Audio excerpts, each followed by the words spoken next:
Buenos días a todos, nos da mucho gusto tenerles con nosotros. Voy a dar lectura a un comunicado de la Conferencia Episcopal que dice así: el agua es un bien precioso que todos debemos proteger. Comunicado de la Conferencia Episcopal del Salvador. Primero, los obispos del Salvador nos dirigimos a las autoridades responsables de legislar respecto al agua y al pueblo salvadoreño en general. Vaya para todos nuestro cordial saludo con nuestros mejores deseos. Segundo, la realidad del agua en nuestro país es preocupante. En El Salvador existen 590 ríos, de los cuales 360 son los más importantes. De esos 590 ríos, el 70% están contaminados. Es decir, sus aguas no son aptas para el consumo humano ni para otra especie animal. Pese a que se ha recomendado no utilizar estas aguas contaminadas en el cultivo de alimentos, los principales sistemas de riego del país la utilizan para el cultivo y posterior consumo de frutas y verduras. Las sustancias que contaminan nuestros ríos son coliformes o heces humanas y de animales, metales pesados como arsénico, cadminio, cobre, plomo, mercurio, zinc, entre otros. Las fuentes que generan la contaminación de nuestros ríos son empresas de diversa índole que vierten sus aguas residuales en los ríos, municipalidades que no tienen sistemas de tratar sus aguas grises y lodos, monocultivos como el de la caña de azúcar y la ausencia de saneamiento comunitario. Tercero, El Salvador es un país aguadependiente. Sus principales ríos no nacen en su territorio, nacen en Honduras y Guatemala. El caso más importante es el de Río Lempa, que nace en la zona de Chiquimula, Guatemala. Se estima que existen 42 proyectos mineros que amenazan directamente nuestras cuencas transfronterizas. El caso más grave es el proyecto minero del Cerro Blanco, que está ubicado en Asunción Mita, departamento de Jutiapa, en Guatemala, a 14 kilómetros de El Salvador, en un importante acuífero subterráneo entre el río Ostúa de Guatemala y el municipio de Metapán de El Salvador.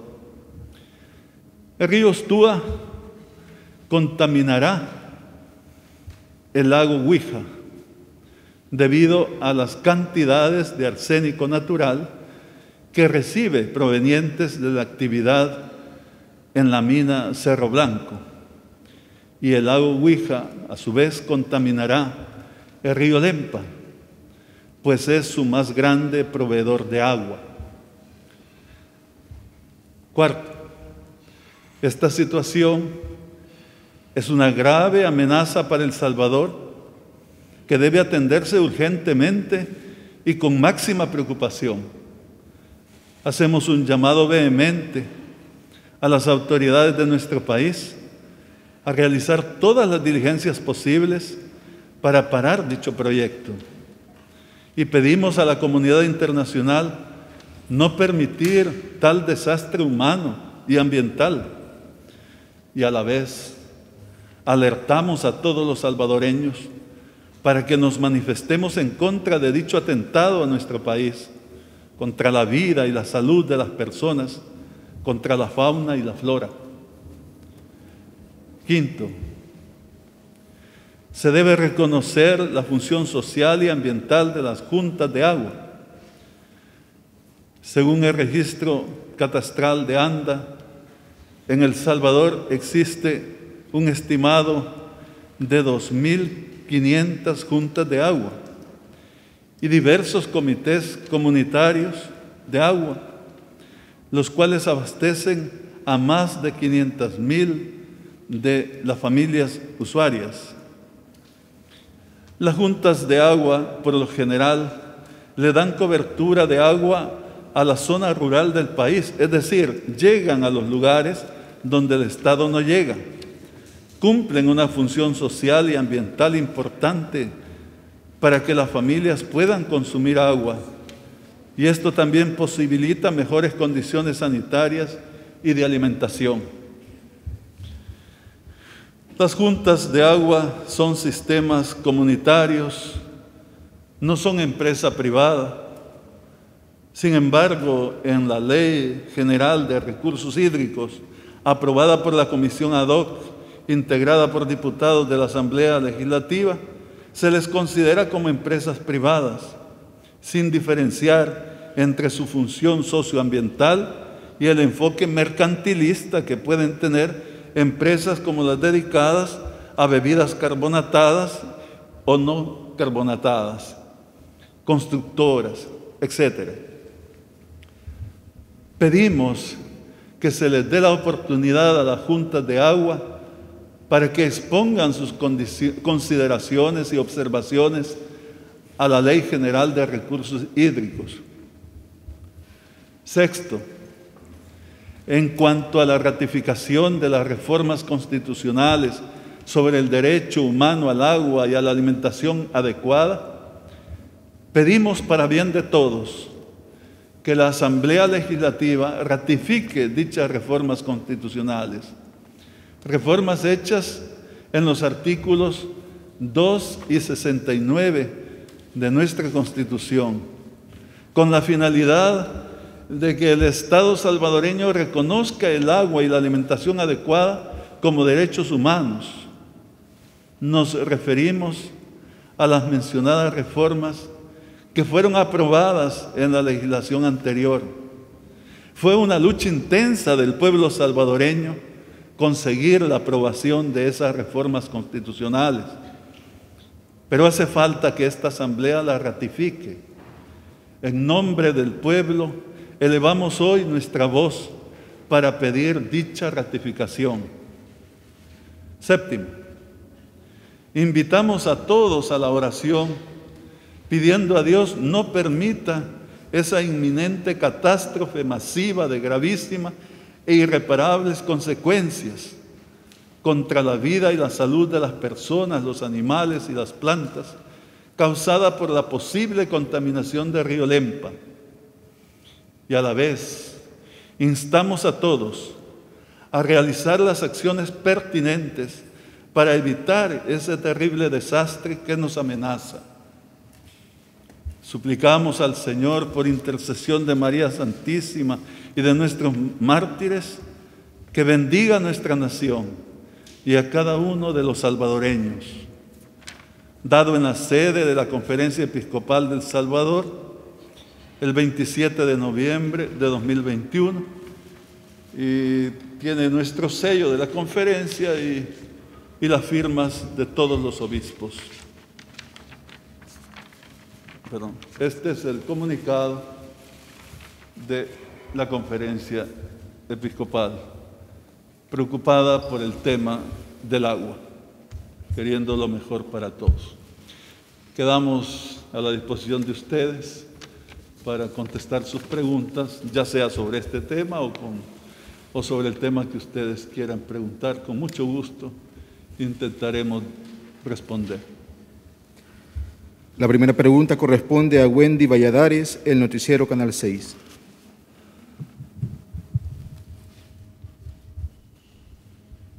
Gracias, muy buenos días. Bueno, a mí me interesa saber qué opina usted sobre la retirada de la encargada de negocios de la Embajada de los Estados Unidos, Jean Mace, y sobre lo que dijo, que esperaron que el gobierno mandara una señal de acercamiento, pero esta nunca llegó. También sobre la reelección del fiscal general de la República y sobre la baja de casos COVID. Gracias. Esta situación de crisis, diría yo, en la relación diplomática entre Estados Unidos y nuestro país es muy triste, es preocupante y ojalá se resuelva positivamente. Dicen que las crisis sirven para mejorar la situación, de modo tal que quede en mejor condición que antes de la crisis. Ojalá, y pidamos al Señor. Yo no soy experto en el tema, ni mucho menos. No conozco detalles. La fuente de información que tengo son ustedes, y les agradezco sus notas, etcétera. Pero sí nos preocupa mucho. La posición nuestra no es a favor de uno o del otro, en una especie de diferencia o de conflicto, como se le quiera llamar, sino que la posición nuestra es con el pueblo.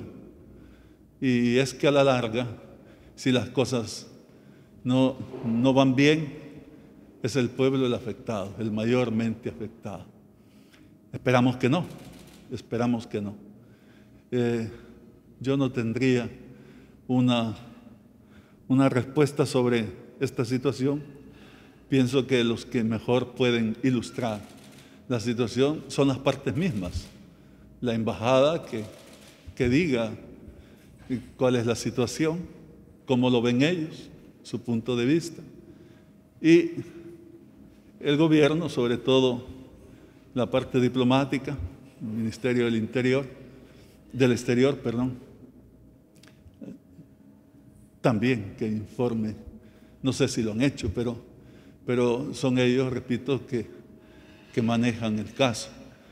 Nosotros estamos, ya dije, no solo con el pueblo, sino que somos parte del pueblo, y del pueblo de a pie. Y entonces preocupados. Las personas se preocupan, cómo no. Pero hasta cierto punto también, esto, como somos humanos, pienso que suele darse y estas crisis, casi diría yo, es normal que se den en los países en algún momento de su historia. Lo importante es que se supere la crisis y que haya una relación favorable, de respeto mutuo y de independencia, pero también de colaboración, que es la finalidad, es el espíritu de la diplomacia.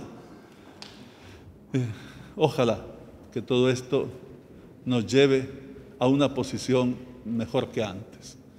Yo siempre digo, pidamos al Señor, porque cuando Dios pone su mano, las cosas se resuelven de la mejor manera.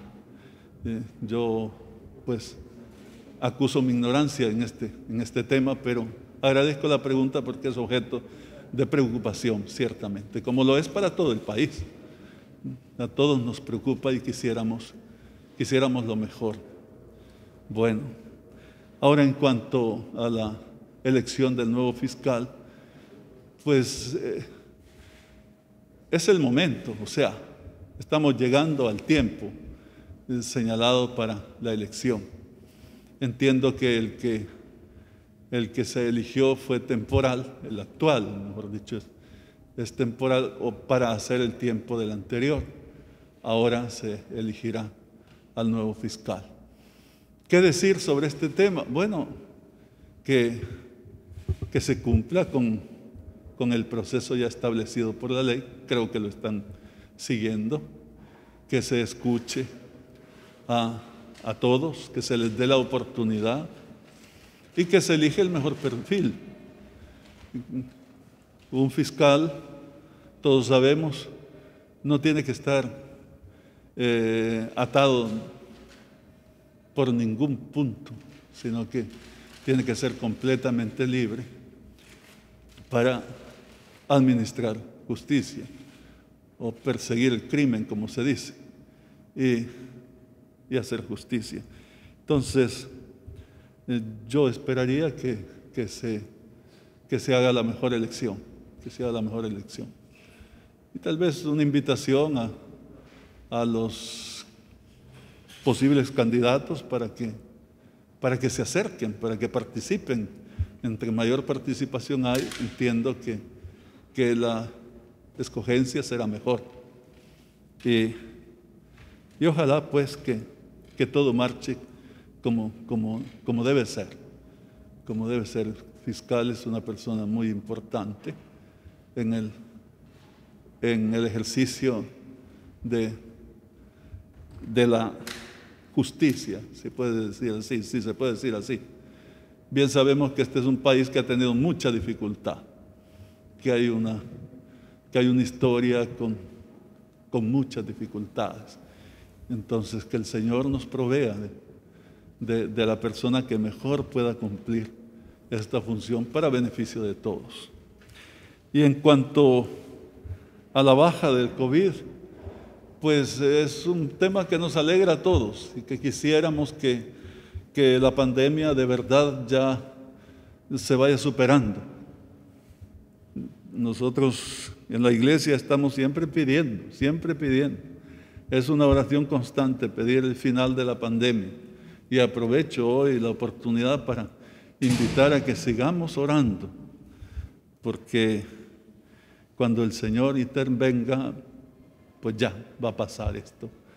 Y lo digo no solo por los católicos, sino por todos, porque este país, gracias a Dios, es un país de creyentes, que tenemos un credo, tenemos otro, eso es indistinto, pero todos somos creyentes.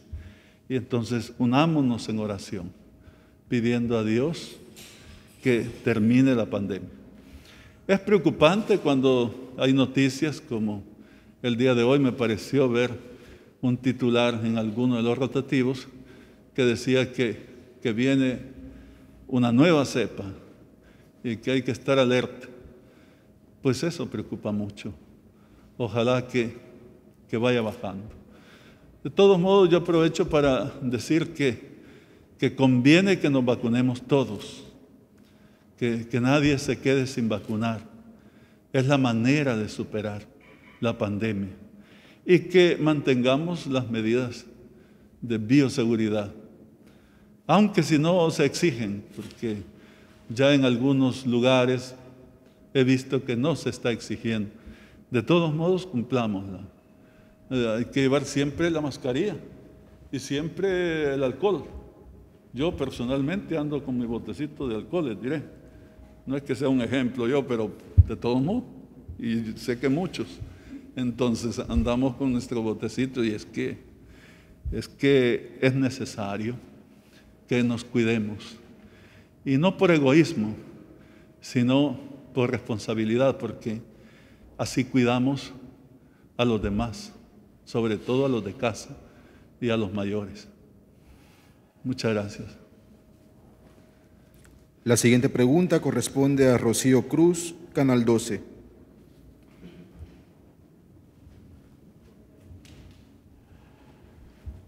Buenos días, yo quisiera preguntar acerca qué análisis hace usted sobre una encuesta que hizo la Universidad La Gavidia, donde dice que la población salvadoreña admira más al presidente Nayib Bukele y no a Monseñor Romero. Y la otra pregunta es cómo ve usted que las personas que reciban aguinaldo menor a $1,100 esté exento de renta. Vea, aquí estamos en un país democrático, bendito sea Dios, y hay la libertad de expresión. Y además yo no sé cómo se hizo la encuesta, qué finalidad tenía la encuesta. Por tanto, yo como persona religiosa no me voy a pronunciar sobre eso, porque naturalmente yo estaría a favor de Monseñor Romero, por supuesto, pero no me voy a pronunciar sobre eso, sino más bien voy a ser respetuoso de todas las expresiones, nada, sin comentarios, diría yo, sin comentarios. No con esto quiero tampoco dañar la imagen del señor presidente. Sé que muchas personas le admiran y bueno, pero yo creo que son dos personajes que no se pueden comparar porque son totalmente distintos, con funciones distintas, con tiempos distintos, etcétera, etcétera. Pero con todo, cada uno es libre de opinar y nosotros no nos vamos a disgustar por eso, porque opinen de un modo, opinen de otro, etcétera, etcétera. Pero sí quiero expresarme sobre la segunda pregunta. Esto que se elimina el impuesto a la renta del aguinaldo que pasa de $1,000, además me parece que hay un aumento también del aguinaldo, yo lo aplaudo, sinceramente. Qué bueno, qué bueno, qué bien. A mí lo que no me gusta es que al trabajador se le cargue una renta exagerada con una tabla de que si ya en su salario llega a $500, tiene que pagar un porcentaje alto. Si llega a 1,000, mucho más. Y bueno, ¿y qué pasa con esa renta? Antes no era así. Y creo yo que en cualquier país del mundo es una cosa considerada, un 10% o algo parecido. Aquí no. Aquí casi se le quita la mitad del sueldo, perdonen, pero es exagerado. Y me parece que a algún ministro de Hacienda se le ocurrió y ya quedó así, es ley. La sorpresa es que no pague renta. Entonces, yo sé que son necesarios los impuestos, pero es una lástima que el trabajador tenga que cargar con tantas cargas, disculpen la expresión y la redundancia. Pero ¿cómo va a salir adelante? El salario mínimo, qué bueno que se aumentó.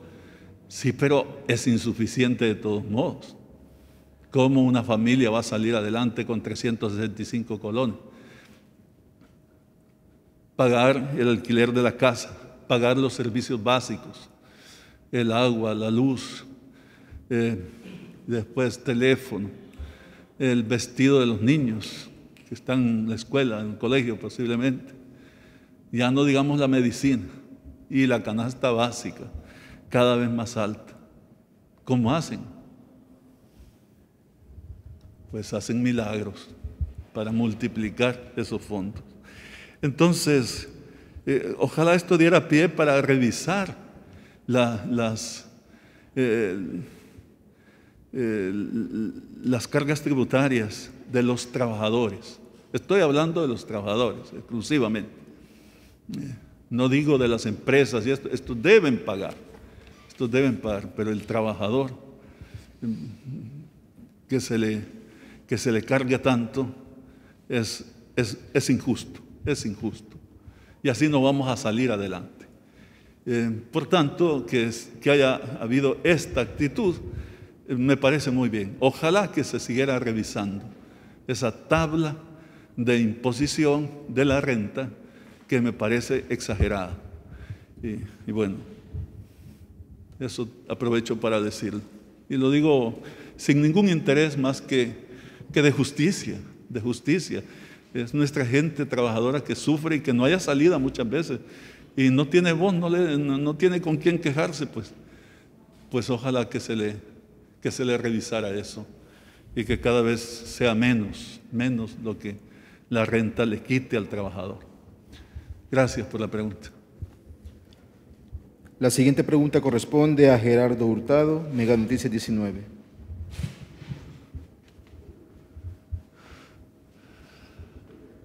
Muy buenos días, arzobispo.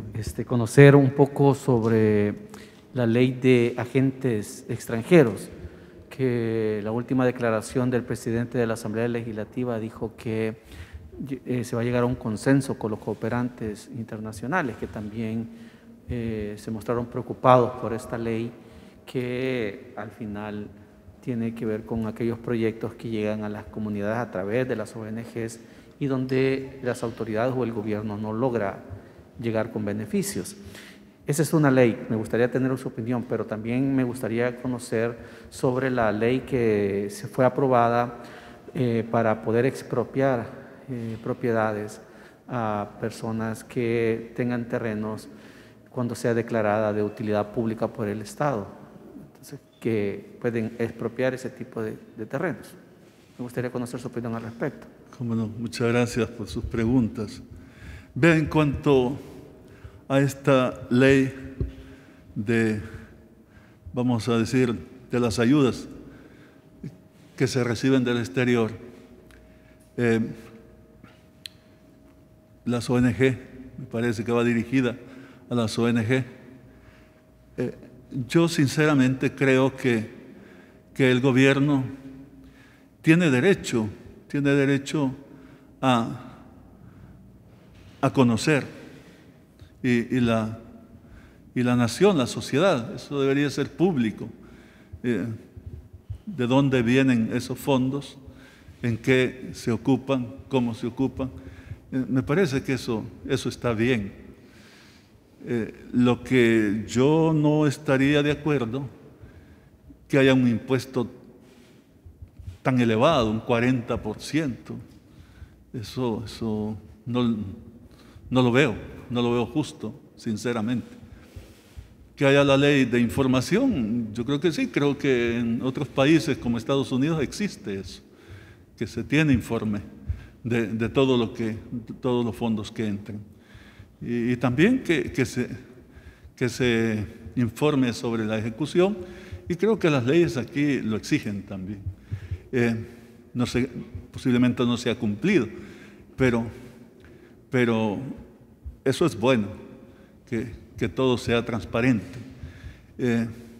Pero que haya que pagar ese impuesto, yo no estoy de acuerdo, no me parece justo.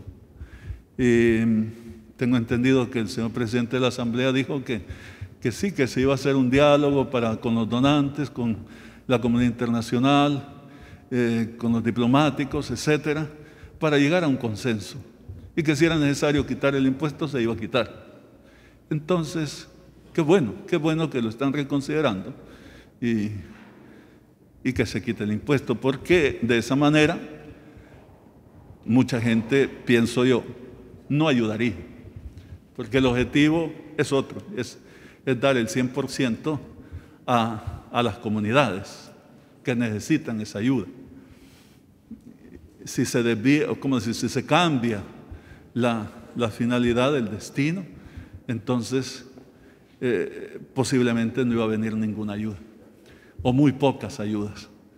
Entonces, qué bueno que lo estén reconsiderando, y yo esperaría que no haya impuesto, que la ley exija la transparencia. Eso me parece justo, para que sea también buen uso siempre, se garantice, mejor dicho. Yo no estoy diciendo que no se haya hecho, pero sí que se garantice el buen uso de esos fondos, que lleguen a las personas a las que viene destinado. Y que si el Estado está pendiente de eso, me parece bien, qué bueno. Pero repito, sin que le quede un porcentaje al Estado, porque la finalidad es otra, desarrollar a aquellas personas. Ojalá que tengamos una buena ley que sí ayude. Ahora, en cuanto a esto de la extinción del dominio, para beneficio de la comunidad, bueno, es un tema difícil en realidad. Y yo he estado un poco pendiente y oigo opiniones a favor y en contra, etcétera. Ojalá que se regule más. No conozco la ley, pero quizá que se especifique más en la ley los casos, o quizás con un reglamento más al punto, para que no hayan injusticias, porque eso de de no dar oportunidad de negociar al dueño, sino que de una vez, si el juez dijo que se expropie, ya procedemos. El perito dijo, le vamos a dar tanto, entonces eso le vamos a dar. Y si no, que apele. Pero para mientras ya la propiedad está tomada, me parece que no es la mejor manera. Pero por otra parte, también que haya cierta coerción para que el bien público prime sobre el bien particular es necesario. Es necesario.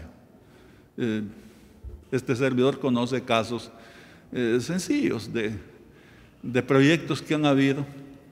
Me recuerdo cuando estaba en San Vicente, la tormenta Ida provocó un deslave en el volcán y se llevó cantidad de casas, más de Verapaz, pero también unas 10, 15 casas de Guadalupe. Y vino una asociación italiana, la Bolsa del Samaritano se llama, y quería comprar un terreno rústico fuera del pueblo, suficiente para hacer todas esas casas y dárselos a la familia. Y ellos hicieron el valúo de esa tierra, y el dueño pensó que era el momento de aprovechar y les dijo, sí, yo se las vendo, pero 10 veces más del precio real. Y bueno, él creyó que se lo iban a pagar a precio de oro. Y las personas se lamentaron y le dijeron, pues, si no nos lo vende al precio justo, no vamos a hacer nada. Y se fueron, no hicieron ninguna casa. Qué lástima. Es que a veces el egoísmo, a veces el interés personal se impone. Entonces es necesario que la ley proteja al bien común. Entonces, no sé cómo decir, que ojalá se revise más la ley y lleguemos a una posición justa, porque esto es importante para el desarrollo local. Si no hay la forma de adquirir un terreno donde va a pasar la calle, entonces la calle no se hace.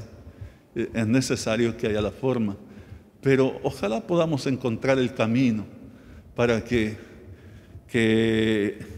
haya justicia en el sentido verdadero de la palabra.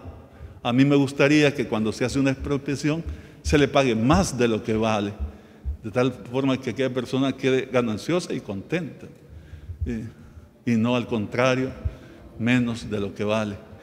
Pero bueno, esa es una opinión de un profano, yo no sé nada de eso, pero los expertos que intervengan.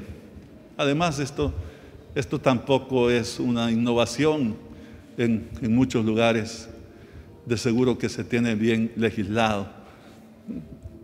Ojalá podamos llegar a una ley verdaderamente justa que ayude al desarrollo, sin, como dijéramos, sin violentar los derechos de la propiedad privada.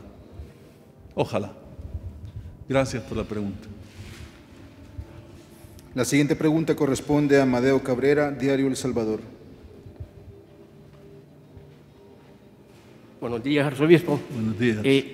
Quisiera conocer su opinión sobre la posibilidad de que haya un nuevo juicio en el caso jesuitas. Y también, la semana pasada, los tribunales de justicia condenaron al señor René Figueroa y al señor Mecafé a devolver el dinero que sustrayeron de las arcas públicas del Estado. Gracias. Bueno, la verdad es que aquí no ha habido justicia. Y eso nosotros lo hemos venido denunciando en la primera carta pastoral que publicamos.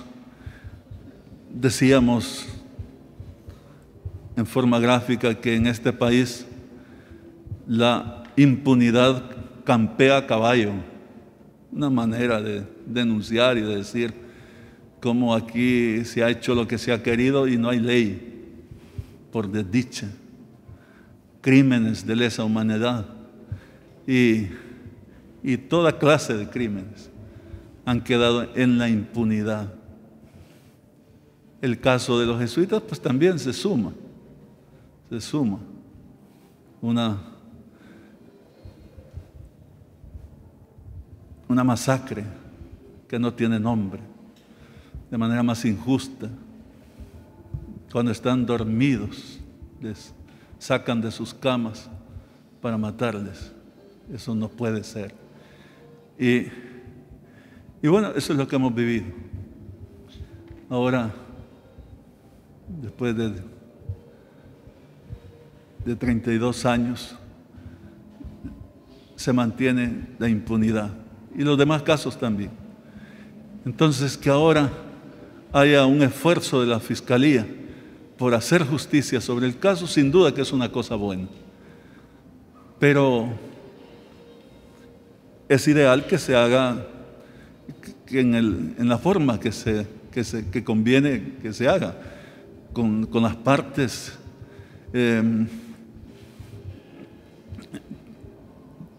que han sufrido la situación, las víctimas, en este caso los padres jesuitas. Y me parece, por lo que escuché o leí en algún artículo de la UCA, que no se les tomó en cuenta y que están sorprendidos, porque si ellos son la parte ofendida, entonces tiene que tomárseles en cuenta. Ojalá que se pueda solucionar esto, que haya un esfuerzo conjunto y que avance el tema de la justicia. En cuanto a los casos que sí se han llevado a la justicia, con muchas dificultades, ¿verdad?, pero se han llevado, entonces yo digo que la justicia opere. No tengo detalles, no conozco a fondo sobre lo que me dice de algunos señores que están siendo enjuiciados. Ojalá las instituciones cumplan su papel, que ese ha sido el problema, que por décadas no se ha administrado justicia. Es una deuda que se tiene ante la población. No voy a dirigirme a un caso concreto, a una persona concreta, pero pues nosotros siempre como iglesia estamos en favor de la justicia y de la verdad. Lo que no significa que se culpe al inocente, ¿no? Si alguien es inocente, y también que se le respeten sus derechos, cómo no, pero que haya la justicia, que haya la justicia. Y a veces pienso que cuando se está haciendo un juicio, posiblemente los comentarios pudieran, en algunos casos, incidir negativamente, etcétera. Nosotros más bien somos respetuosos de las instituciones y quisiéramos que las instituciones funcionaran, sobre todo las instituciones de la justicia, para bien de todos, para bien de la sociedad. Gracias de todos modos por la pregunta. La siguiente pregunta corresponde a Isabel Ramos, Canal 10.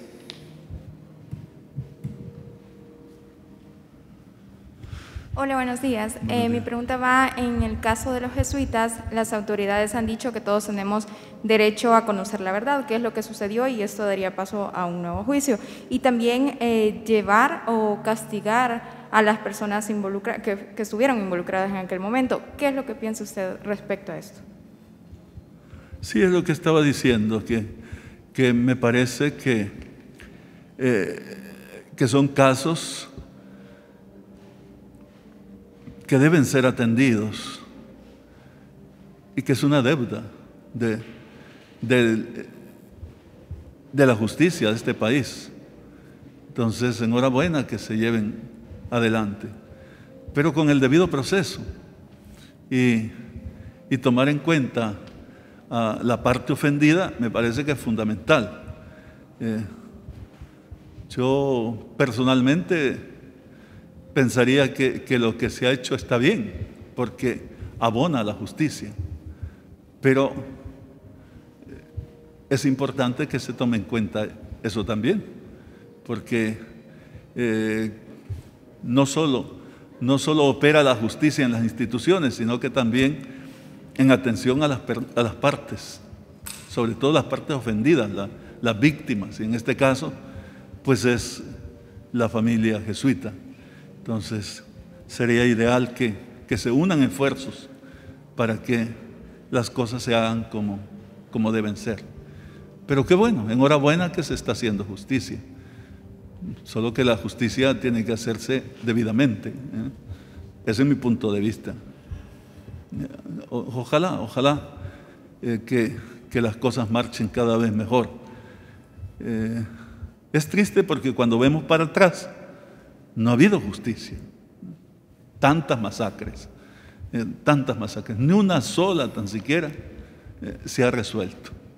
Y bueno, y a veces también se culpa al menos importante. Yo leí alguna declaración de la UCA donde me parece que hablaban de alguno de ellos que ya estuvo preso, creo que el coronel Benavides, que ya estuvo preso, que ya está anciano, enfermo, etcétera, y que no ven que sea como la parte que debe pagar, pues.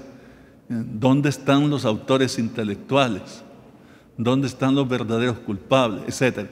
Entonces, digo, son casos difíciles que deben verse despacio y con todas sus aristas y llegar a fondo, llegar al fondo. Yo sé que no es fácil, pero es lo que demanda la justicia misma y también la población que está a la expectativa.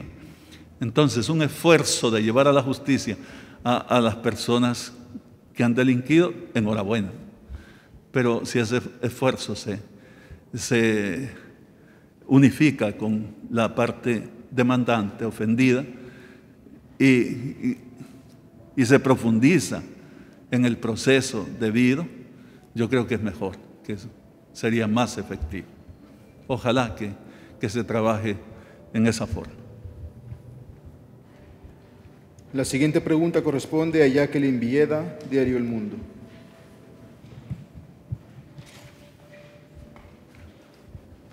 Buenos días, arzobispo.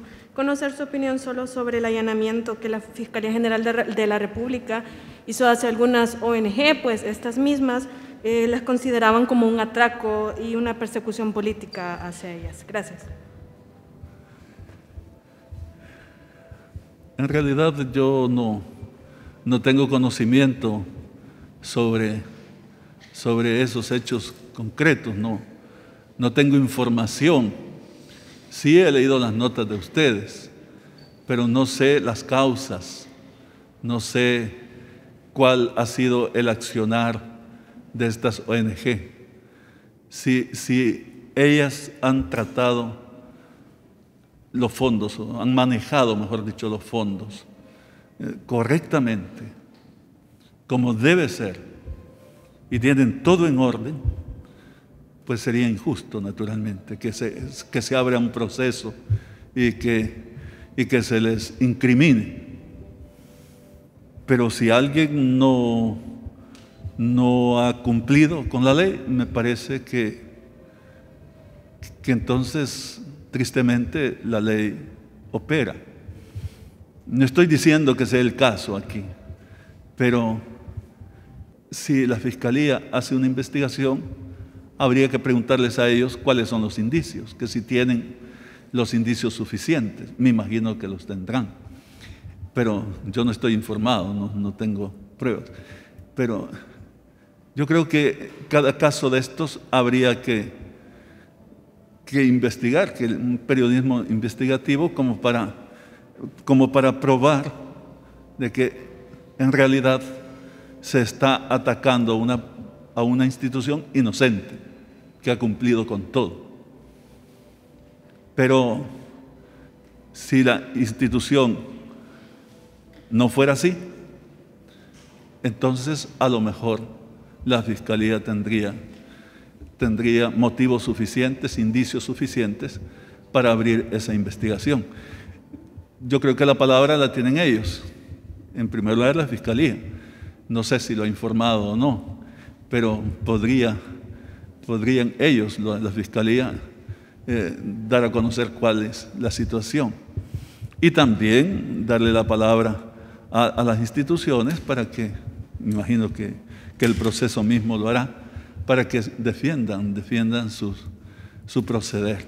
Yo soy externo totalmente, ¿no? Sería injusto y irresponsable de mi parte calificar como negativo lo que ha hecho una institución o lo que ha hecho la otra institución. Entonces, estamos a la expectativa y quisiéramos de nuevo que haya justicia, en el sentido que se le respete la inocencia a las personas y sus derechos, pero también que si ha habido delito, pues que responda. Si se faltó a la ley, deberá responder ante la ley. Es lo básico, pues no estoy yo señalando, ni mucho menos, a ninguna persona y a ninguna institución. La siguiente pregunta corresponde a Laura Flores, La Prensa Gráfica.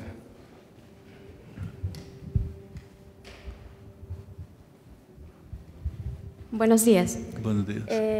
Quería consultar su opinión sobre, primero, el tema de las desapariciones que continúan y de que ya han sido encontradas varias fosas con restos humanos. Sin embargo, el gobierno sigue sin dar mayor información a las víctimas y a la ciudadanía. En segundo lugar, quería consultar su opinión sobre el anuncio de la creación de Bitcoin City, que será exenta de impuestos y que algunos han cuestionado porque el Bitcoin continúa siendo una de las prioridades del gobierno. Finalmente, esta semana varios periodistas recibimos una notificación de la empresa Apple donde se nos dice que estamos siendo víctimas de espionaje por parte del Estado. Quisiera conocer su valoración. Gracias. Sí. Disculpe, la primera pregunta que me dijo. Las desapariciones. Sí, sobre las desapariciones. Tiene razón. Bueno, es muy triste, ¿verdad? Es muy triste. La historia de este país ha sido de sufrir tanta violencia desde el principio. Estamos escribiendo y ojalá pronto publiquemos una carta pastoral con ocasión de los 200 años de independencia y 500 años de evangelización, decimos nosotros, porque nos interesa ver el camino de la iglesia, pero también en el estudio que hemos hecho hemos encontrado tanta violencia para este pueblo, y que cuando vino la independencia no mejoró la situación, en algún aspecto posiblemente empeoró, una nueva forma de esclavitud, una nueva forma de injusticia, pero siempre el pueblo sufriendo.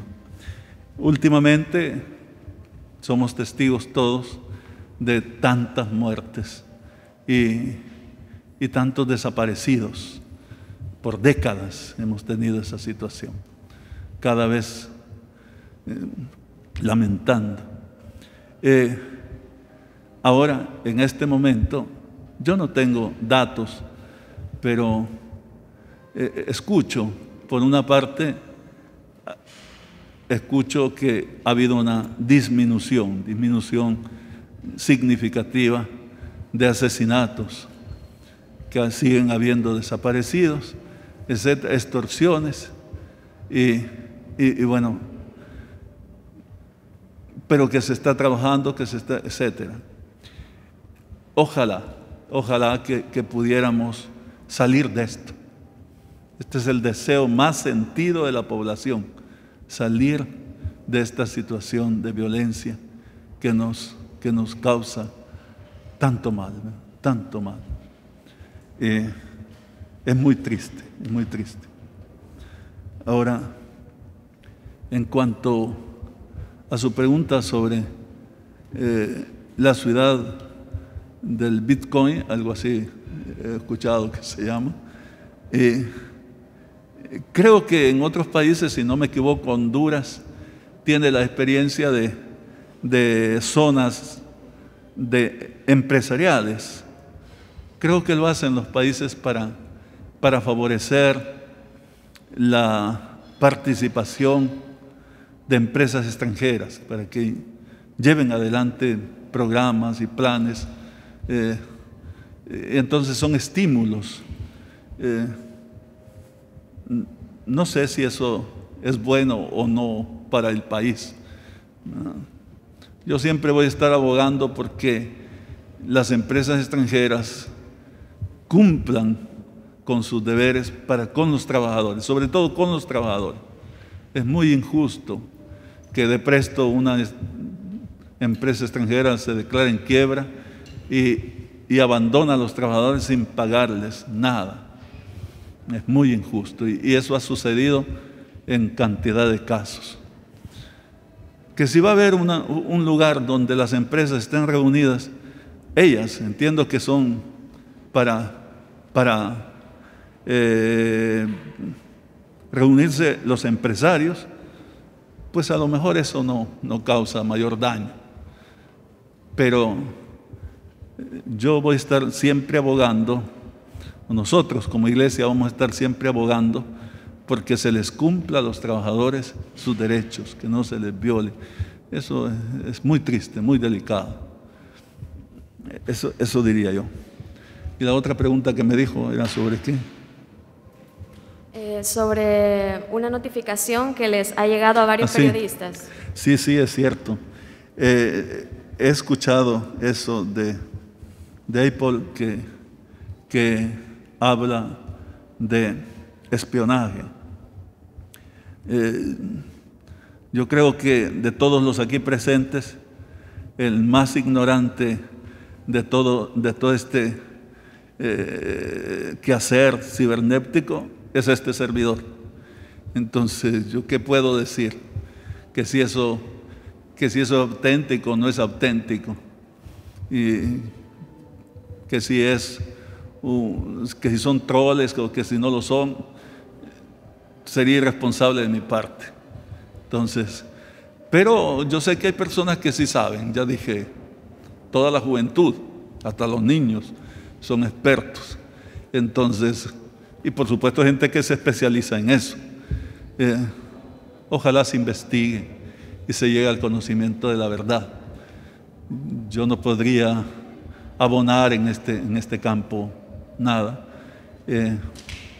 pero sí es de desear que no suceda esto, que estemos en una sociedad tranquila, donde no haya esa zozobra, esa preocupación. No estoy diciendo que esté sucediendo, pero es lo que se dice que ha habido esto.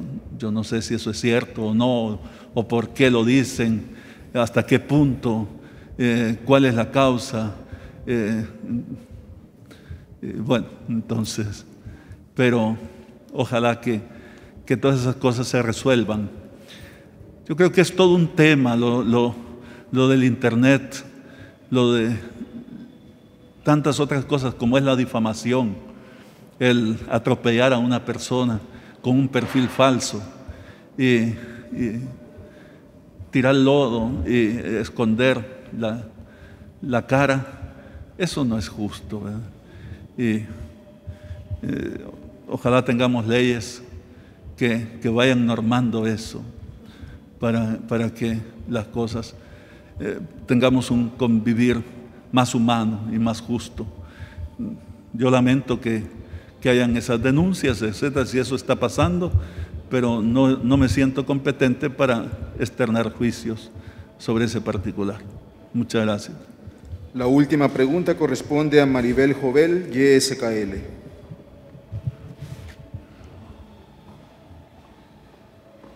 Buenos días, cardenal.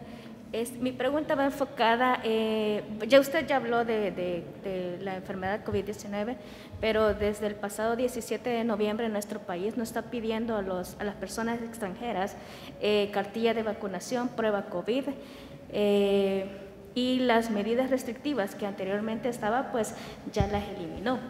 Ayer se celebró el Carnaval de San Miguel y el ministro de Salud dijo de que estas medidas se habían hecho debido a que un porcentaje de la población ya se había vacunado, cosa que los infectólogos del Colegio Médico dicen de que esa prueba técnica que él dijo pues no va adecuada a la realidad, conociendo de que en Sudamérica está el brote de una nueva cepa del COVID-19.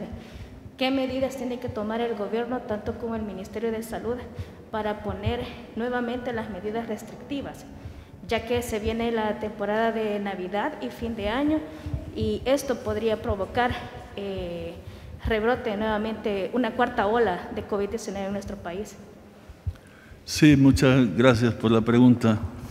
En realidad el tema de la pandemia es un tema que no solo aquí, en todos los países se ha manejado con bastante sentimiento, diría yo, político.